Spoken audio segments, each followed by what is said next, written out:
European രാജ്യങ്ങളിൽ കനത്ത നാശം വിതയ്ക്കുകയാണ് ഉഷ്ണതരംഗം. അത് മുമ്പും വാർത്തകളിൽ വന്നെങ്കിൽ കൂടി പുതിയ വരുന്ന ചില കണക്കുകൾ ഞെട്ടിക്കുന്നതാണ്. ഫ്രാൻസ്, ബെൽജിയം, നെതർലൻഡ്സ് എന്നീ രാജ്യങ്ങളിലായി 3700-ലധികം പേർ ഉഷ്ണതരംഗത്തെ തുടർന്ന് മരണപ്പെട്ടു എന്നതാണ് പുതിയ റിപ്പോർട്ടുകൾ. ആഗോള കാലാവസ്ഥാ വ്യതിയാനത്തിൻ്റെ ഭീകരമായ മുഖമാണിപ്പോൾ യൂറോപ്പിൽ നിന്നും ദൃശ്യമാവുന്നത്. യൂറോപ്പ് ഇതുവരെ സാക്ഷ്യം വഹിച്ചിട്ടില്ലാത്ത തരത്തിലുള്ള കടുത്ത ചൂടിനാണിപ്പോൾ പിന്തുടരുന്നത്. ജൂൺ 20 മുതൽ 28 വരെയുള്ള ദിവസങ്ങളിൽ അനുഭവപ്പെട്ട അതിശക്തമായ ഉഷ്ണതരംഗമാണ് 3 രാജ്യങ്ങളിലായി 3700-ലധികം പേരുടെ ജീവൻ കവർന്നത്. വരും ദിവസങ്ങളിൽ മരണസംഖ്യ ഇനിയും ഉയർന്നേക്കാമെന്നാണ് ആരോഗ്യ മന്ത്രാലയം നൽകുന്ന സൂചന. ഏറ്റവും കൂടുതൽ ആളുകളെ ബാധിക്കപ്പെട്ട സ്ഥലം ഫ്രാൻസാണ്.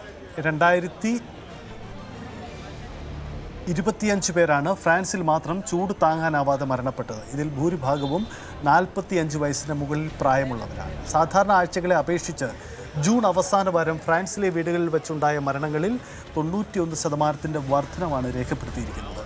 ആശുപത്രികളും നഴ്സിംഗ് ഹോമുകളും മരണപ്പെട്ടവരെ കൊണ്ട് നിറയുന്ന അവസ്ഥയാണ് ഇപ്പോൾ ഫ്രാൻസിലുള്ളത്. ബെൽജിയത്തിലും സ്ഥിതി ഒട്ടും പ്രത്യാശ നൽകുന്നില്ല.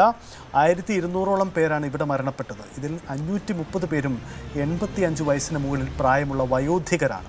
എന്നാൽ ആശങ്കാജനകമായ കാര്യം 65 വയസ്സിൽ താഴെയുള്ള 180 യുവാക്കളും ഇവിടെ ചൂട് കാരണം മരണത്തിന് കീഴടങ്ങി എന്ന കാര്യം കൂടി ഞെട്ടിക്കുന്നതാണ്.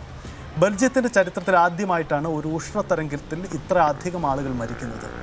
നെതർലൻഡ്സിലും 480ഓളം പേർക്ക് ജീവൻ നഷ്ടമായിട്ടുണ്ട്. മരിച്ചവരിൽ ഭൂരിഭാഗവും 80 വയസ്സിന് മുകളിൽ പ്രായമുള്ളവരാണ്.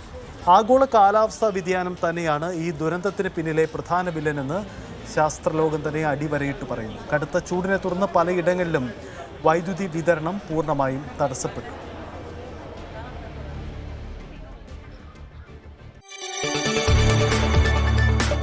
കൂടുതൽ വാർത്തകൾക്ക് news 18 Keralam YouTube channel subscribe ചെയ്യുക.